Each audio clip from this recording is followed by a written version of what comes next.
Ko'pchilik o'z vujudida ko'chib yuruvchi bir og'riq borligini aytadi. Ammo hech qanday muolaja uni ketkaza olmaganidan shikoyat qiladilar. Ba'zan bu og'riq ruhiy jin tegishidan yoki hasad va ko'z ta'siridan ham bo'lishi mumkin. Asab toliqishidan bo'lishi ham mumkin, ya'ni jismoniy.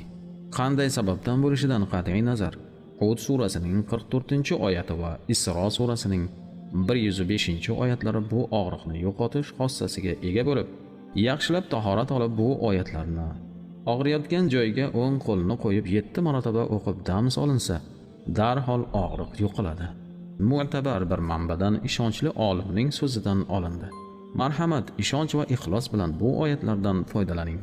Minglagan pulingiz behuda sarf bo'lmay cho'ntagingizda qoladi. Og'riqlardan xalos topsangiz, bizning haqimizga ham duo qilib qo'yishni unutmang. Oyatlar budir. A'udhu billahi minash shaytonir rojim. Bismillahir rohmanir rohim.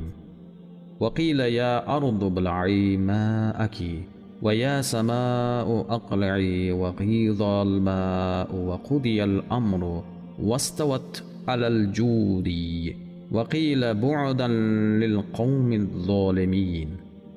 Hud surasi 4-oyat. Bismillahir rohmanir rohim.